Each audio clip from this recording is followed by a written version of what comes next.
Mom hissed. Don't talk about the belt. Then flinched when Grandma asked why we still hated the hallway closet. I was halfway through passing the bowl of roasted potatoes when she said it, low and sharp, the kind of whisper that still made the kid part of me sit up straight. The dining room went weirdly quiet for half a second, forks hovering, the clink of glass delayed, like everyone needed a moment to decide whose reality we were going to live in.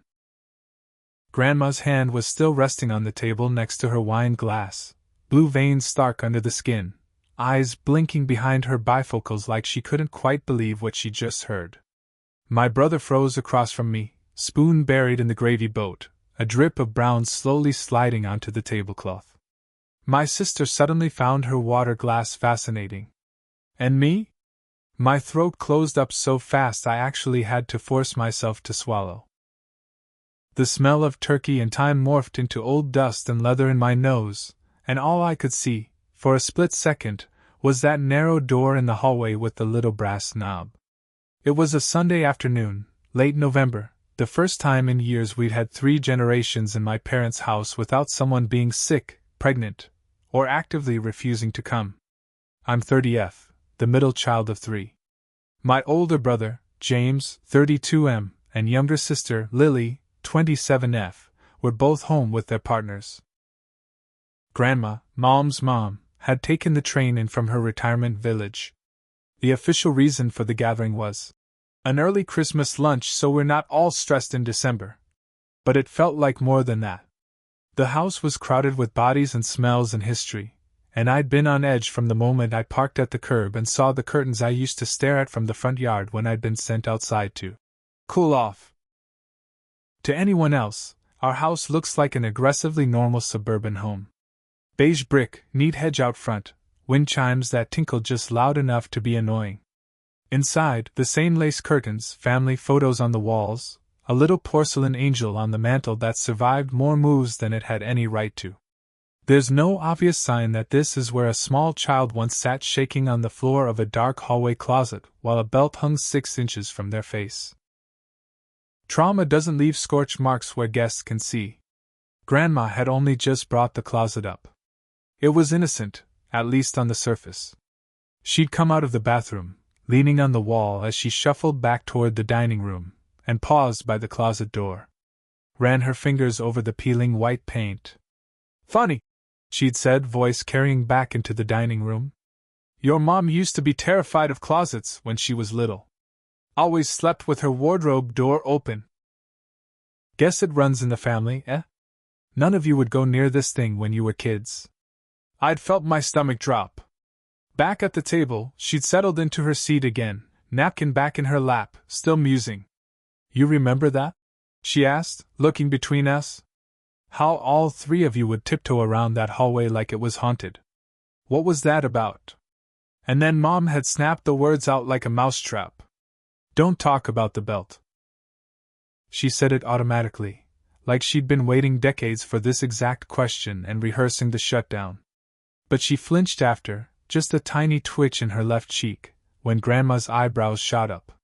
When my brother's spoon stopped mid-pour. When she realized she'd said the part we never say out loud. "The belt?" Grandma repeated slowly. I could feel my heart thudding against my sternum. My palms were slick on the serving bowl. That old familiar choice crackled in the air. Go along with the overdramatic kids' narrative or crack the varnish and see what's underneath. My whole life, there's been this unspoken rule in our family. We've all agreed to pretend our childhood was strict but loving. We joke about Mom's scary eyes and Dad's lectures, but we don't mention the other stuff. We refer to getting grounded instead of being locked in the closet. We say spanked instead of whipped with a belt until our skin welted. When non-family members are around, we tone even that down and talk about lots of rules. So hearing Mom name it, even just the object, not the actions, felt like a crack in the wall. And Grandma, bless her, had never been good at pretending things didn't exist. "I thought you gave that thing to charity when your father got rid of his old pants," Grandma said, squinting at my mom. "What's the belt got to do with the hallway closet?" Silence. The only sounds were the ticking of the fake antique clock in the kitchen and the faint sound of a neighbor's lawnmower starting up outside. Mom forced a laugh, too loud and too bright. "Oh, for goodness sake, Mom," she said, stabbing at her turkey. "It's nothing. Kids exaggerate. Eat your lunch before it goes cold." My brain split in two. One part of me wanted to let it go, shove it down, keep the peace. The other part, the one that had spent the last 3 years of therapy learning that what we went through had a name, was practically vibrating. Don't talk about the belt. Not in front of Grandma. Not in front of the partners, the kids, anyone who might see my parents the way I'd spent so long trying not to see them. "Exaggerate what, exactly?" Grandma asked, for covering. She wasn't going to drop it. "What's she talking about?" She'd shifted her gaze to me now, because apparently my face was doing something interesting. I should back up a bit. Because to really get why that question hit like a freight train, you need to know what the hallway closet meant in our house. When I was 6, the closet was still just a closet. We used to play hide and seek, and I'd wedge myself in there between winter coats and the vacuum cleaner, holding my breath, giggling into my sleeve. It smelled like dust and that weird plastic smell vacuum hoses have. The light bulb overhead was burnt out, but the sliver of light from under the door made it feel more cozy than scary. I can tell you the exact moment it stopped being neutral space and became a holding cell. I'd spilled orange juice. That's all. A whole plastic cup knocked over in a dramatic arc across the coffee table and onto Dad's papers. It was an accident, the way most things are when you're kindergarten age and your limbs don't quite belong to you yet. Dad had roared my name from the couch, papers lifting in his hands as the juice made them translucent. "Look what you've done!" he'd snapped. "Do you know how important these are?" My heart had immediately rocketed into my throat. I'm sorry, I'll clean it up," I babbled, grabbing for a napkin. He yanked the napkin out of my hand. "You can't just say sorry every time," he said. "You never think. You just do." Mom appeared in the doorway then, dish towel twisted in her hands. "What happened?" "Your daughter ruined my paperwork," Dad said like I wasn't there. "Again. She's always daydreaming. She needs to learn." Looking back now, I can see the decision flicker across Mom's face. She could have told him to calm down. She could have wiped up the juice, told me accidents happen, reminded him that, actually, he was the one who'd left his precious papers next to the kids' cups. Instead, she pressed her lips together and said something that would echo for years. "Go to the closet." I remember blinking at her, not really understanding. "What?" "In the hallway," she said, voice going flat. "You sit in there until your father calms down." It wasn't completely out of the blue. She'd been sending us to our rooms for time out since we were toddlers. But this felt different. It was the way she said it. The way Dad's eyes lit up, just a little. I trudged out into the hall, confusion warring with embarrassment. Maybe this was a new game. A new kind of timeout? I opened the closet door and stepped in, the smell of wool and dust enveloping me.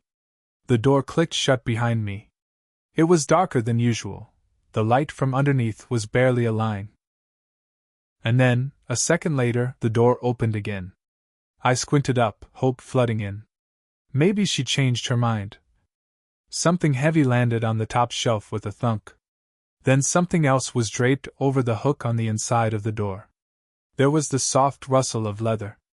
"Sit," Mom said. I could see just her mouth in the slice of light. Tight. Unsmiling. "And think about what you did." Then she closed the door and turned the little button on the doorknob. The lock clicking home was louder than it had any right to be. I sat. I thought. Not about the juice, though. About the belt. That was the first time I remember seeing it as something other than a thing Dad threaded through his jeans every morning. The black leather looped over the hook, the metal buckle hanging down at eye level. It was just there, heavy and still, a threat made visible. It didn't even need to be used to do its job. But it was used. For the sake of word count and my own stomach, I won't give you a blow-by-blow of every time that belt came off the hook. I will tell you that it wasn't rare. I'll tell you that sometimes it was preceded by a lecture, sometimes by shouted words like ungrateful, and spoiled, and you kids don't know how good you've got it. Sometimes it was preceded by Mom's quiet, chilling, you've pushed your father too far. I'll tell you that it was always in the hallway. Door open, belt whistling through the air. If you cried too loudly, you got told you were making a scene. If you tried to dodge, Dad's hand would clamp around your arm like a vice. If you begged Mom to stop him, she'd say, "Don't make it worse for yourself," and look anywhere but at you. We all had different roles in that little theater. James, the oldest, learned fastest how to tense his body and go distant, like he was somewhere else entirely. Lily, the youngest, screamed and flailed until she got old enough to realize that screaming made it last longer. Me? I was the one who tried to reason. "I'm sorry, I'll do better, please, I didn't mean to, it was an accident." Accidents have consequences, Dad would bark, as if that was a profound insight. If you'd asked me back then why I hated the hallway closet, I don't know if I could have explained it in words. It wasn't just the beatings. It was being locked in there after, tears sticking my hair to my cheeks, belt still hanging inches away. It was the sense that the entire space had soaked up all that fear and pain and now radiated it constantly. I started avoiding the hallway altogether. I'd hold my bladder until it hurt rather than pass the closet at night to get to the bathroom.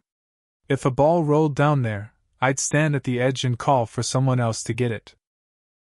"You're being ridiculous." Mom would tut, arms full of folded laundry. "It's just a closet, Emily."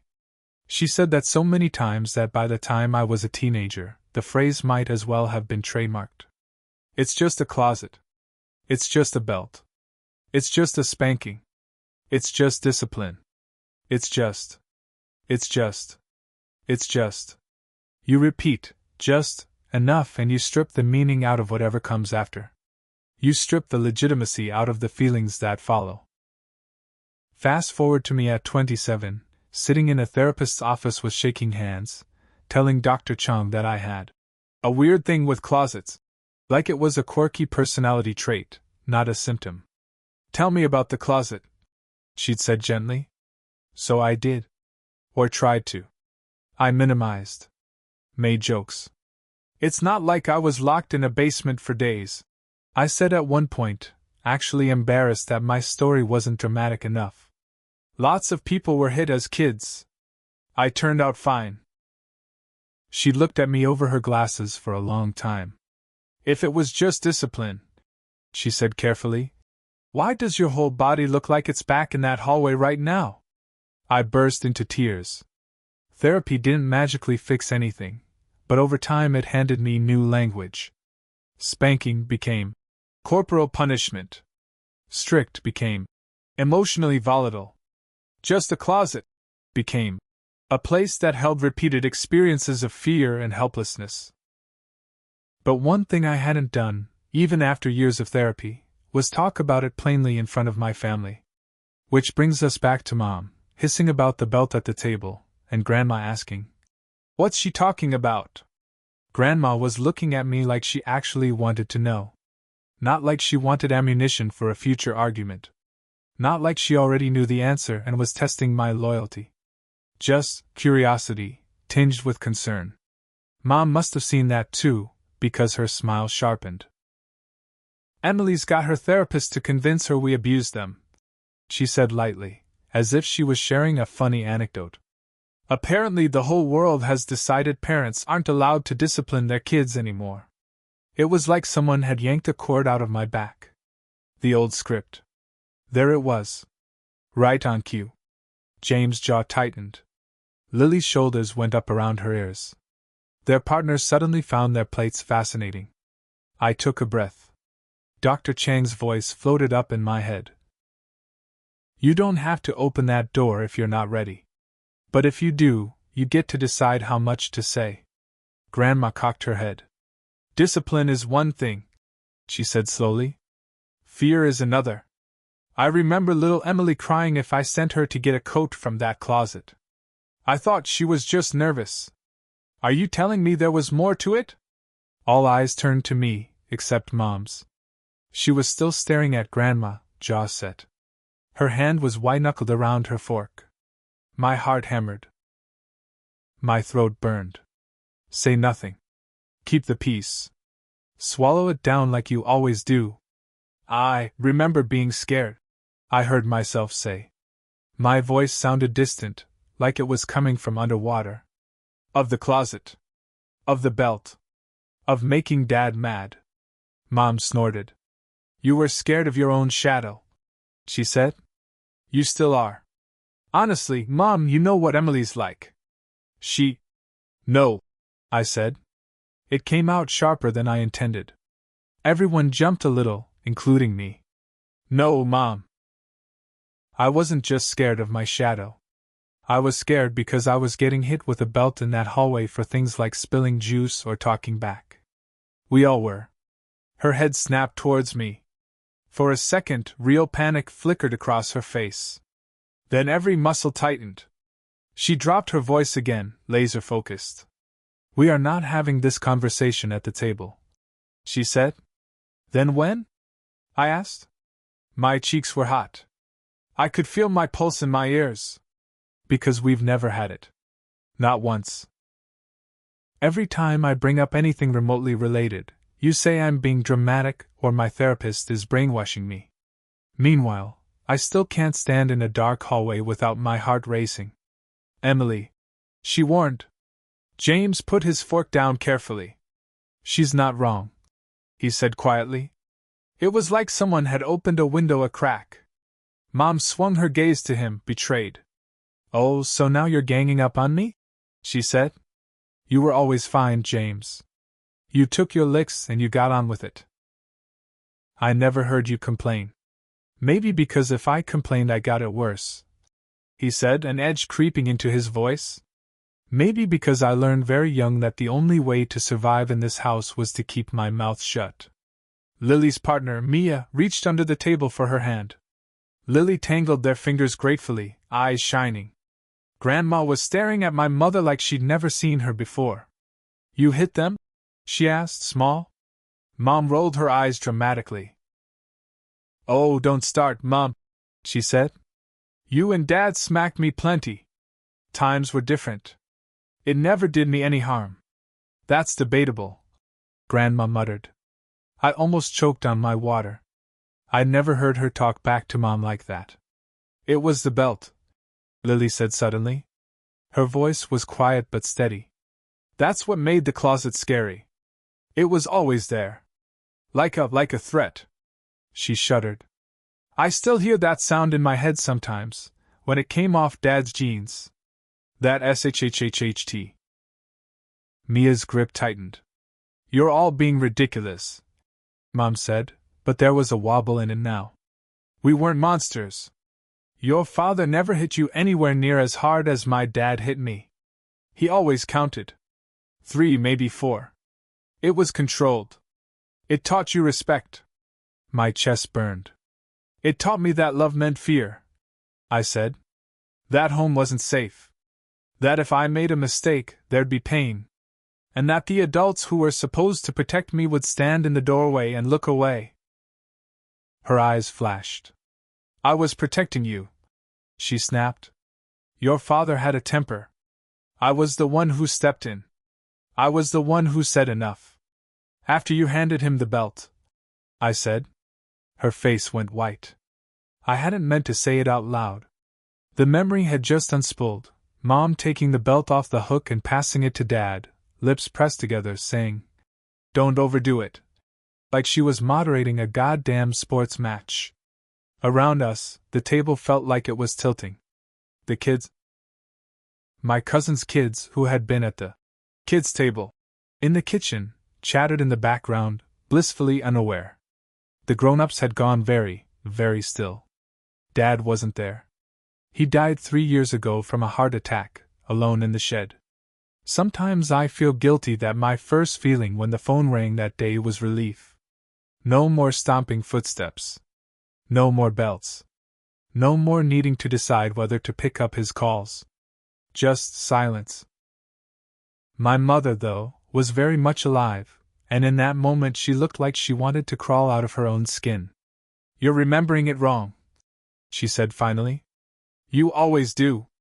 You were such a sensitive child, you turned everything into a Greek tragedy. We did the best we could. You had food, clothes, a roof over your head. We took you on holidays. We sat through all your bloody school concerts. Do you know how many parents couldn't be bothered? No one's saying you didn't do some things right," James said. He was staring at his plate, jaw clenched. "But maybe also, some of it was wrong. Maybe being locked in a dark closet after a belting wasn't the healthiest way to teach a 7-year-old not to spill a drink. It wasn't just drinks," Mom snapped. "It was lying. Backchat. Running onto the road. Lily nearly got herself killed that day chasing that ball. And you beat the crap out of her for it," I interrupted, voice rising. "Instead of being grateful she was okay." "That's enough," Mom said. Her voice cracked on the last word. "No," I said. "It's not." Grandma cleared her throat. It was surprisingly loud for such a small woman. "Susan," she said quietly, using Mom's actual name, not Mom, when you were little and I lifted my hand, you used to flinch so hard you'd fall off your chair. Your dad would get his belt sometimes, too. I thought we were better than our parents because we didn't hit as much. We only did it when it was really serious. That's what people told us. That's what the books said in those days. But listening to them now." She trailed off, shaking her head. Her eyes were shiny. "Maybe we were wrong." Mom's mouth dropped open. "Mum, you of all people know." "That doesn't mean I was right," Grandma said softly. "You always swore you'd never make your kids feel the way you felt in that house. You remember? Sitting on your bed at 16, telling me you'd never lay a finger on them." Mom looked like she'd been slapped. "People talk now," Grandma went on. "About cycles. About trauma. I read those little pamphlets they leave at the clinic. You think I don't understand? I do. I know what it's like to be so angry at a 4-year-old that your hands shake. I know what it's like to be afraid of yourself." She turned to us, and it was like looking at a slightly older version of my mother but with all the edges softened. "I'm sorry," she said, voice trembling. "For what I did. For what I let your grandfather do. For what I taught your mother was normal." The room seemed to shrink and expand at the same time. My chest ached. Mom's chair scraped back suddenly. She stood up so fast her napkin fell to the floor. "I'm not doing this," she said. Her voice was high and tight. "I'm not sitting here and being ganged up on in my own home. You're all ungrateful. All of you. You have no idea what I went through, what I put up with. I did my best." She stormed out, footsteps pounding down the hallway. The bedroom door slammed. Somewhere, a picture frame rattled. Nobody moved. The clock in the kitchen ticked loudly. Outside, a car door slammed. A dog barked down the street. Mia cleared her throat gently. "Do you want help with the dishes?" she asked too brightly. Grandma shook her head. "Leave it," she said. Her hand was trembling slightly as she reached for her water. "I need a minute." James let out a breath I don't think he knew he'd been holding. Lily had silent tears running down her cheeks. Mia handed her a tissue without comment. I felt weirdly empty. Like I'd expected some great flood of relief after finally saying it out loud, but instead I just felt tired. I pushed back my chair. "I'm going to check on her," I heard myself say. Lily grabbed my wrist. "Are you sure?" she whispered. "No," I said honestly. "But I'm going anyway." The hallway felt narrower than ever as I walked down it, the carpet worn in the same places, the closet door just slightly ajar. I could see the shadowy outline of coats inside. For half a second, my body went back in time, heart pounding, ears ringing, vision blurring. I paused, hand hovering over the doorknob, just breathing. In. Out. In. Out. You're not there anymore. I whispered under my breath, words that had become a mantra. You're 30. You can open doors and walk away. I closed the closet gently, just so I didn't have to see the darkness. Then I knocked on my parents' bedroom door. Go away. Mom's voice came, muffled. It's me, I said. I just want to talk. Talk? She scoffed. All you want to do is attack me. I leaned my forehead against the door for a second. I'm not trying to attack you, I said. I'm trying to tell the truth about how it felt. For me. That's not the same thing. There was a long pause. Then the door opened a crack. Her mascara had smudged under her eyes. She looked smaller somehow, without the performance. What do you want? She asked, wary. I want you to stop calling me dramatic when I talk about what happened, I said. My voice shook, but I kept going. I want you to stop acting like we made it up to hurt you. I want you to accept that things you thought were normal discipline left scars. That you played a part in that. And I guess I want you to care that it hurt us. Not just defend yourself. She stared at me, breath hitching. You think I don't care? She whispered. You think I haven't lain awake at night hearing you kids cry in that closet? You think I wanted to be that kind of mother? Then why? My voice broke. Why did you keep doing it? She blinked hard. Because I didn't know what else to do, she said finally, voice raw. Because that's how I was raised. Because your father would call me soft if I said no. Because I was afraid that if I didn't prove I was on his side, he'd turn on me too. There it was. The part of the story we never got as kids. That doesn't make it okay, I said gently. I know. She snapped back, then sagged. I know, she repeated quieter. I didn't know how to stop. And then you grew up and you were so angry all the time. Rolling your eyes, slamming doors, telling me you hated me. I thought, see? It was all for nothing. I tried to raise you right and this is what I get. I was angry because I was scared and nobody would admit why. I said. Because I'd get hit for spilling a drink and then be told it was my fault for not being careful enough. Because you'd say you loved me and then hand me the belt. That's confusing, Mom. Tears spilled over onto her cheeks. I never wanted you to be afraid of me, she whispered. I thought of the countless times she'd said, just wait until your father gets home. And how that had felt like betrayal every single time. Intent isn't the same as impact, I said softly. I believe you didn't want to be a monster. I also know that sometimes to us you were. She flinched like I'd hit her. How can you say that? Because it's true, I said. And because I need you to hear it if there's any chance of us having something real as adults instead of this fake version where we only talk about recipes and your friend's hip replacements. She let out a wet laugh at that, despite herself. We stood in the doorway like that for a long moment, the weight of 30 years between us. I don't know how to fix this, she said finally. You can't fix the past, I said. But you could start by acknowledging it. By not shutting me down when I bring it up. By not hissing don't talk about the belt like it's a swear word. You could say, yes, that happened, and I'm sorry. Even if it's complicated. Even if part of you still thinks it was necessary. She stared at the carpet, jaw moving. Her hands twisted in the hem of her sweater like she was wringing out a towel. I'm sorry, she said at last. The words scraped like they'd been dragged up from the bottom of a well. I'm sorry you were scared. I'm sorry I didn't protect you better. I'm sorry, for the belt. For the closet. For all of it. My chest did something painful and weird. It wasn't the perfect apology. There was no, I was wrong, or, it was abuse. But it was more than I ever thought I'd get. Thank you, I said quietly. She looked up at me, eyes red. Do you hate me? She asked. God. No, I said honestly. I don't hate you. I love you. That's kind of the problem. It'd be easier if I didn't.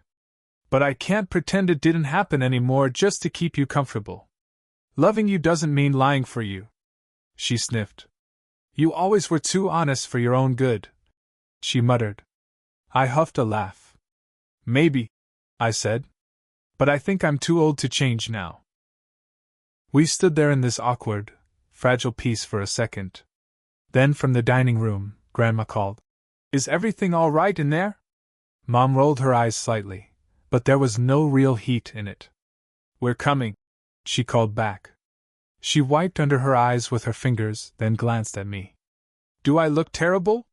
You look like you've been crying, I said. She snorted. Cheeky. Do you want to tell them you're okay, or do you want me to? I asked. She hesitated. Maybe we can tell them together, she said. That felt big somehow. We went back to the dining room side by side. The atmosphere was tentative, everyone half-braced for another explosion.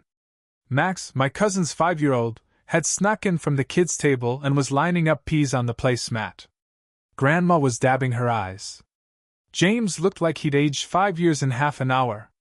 Lily was scrolling aimlessly on her phone, eyes glassy. We're fine, Mom announced, heading straight for the gravy boat like she could cover the emotional crater with more potatoes. Well, we will be. Eventually. Maybe. She rolled her eyes at herself. We had a talk.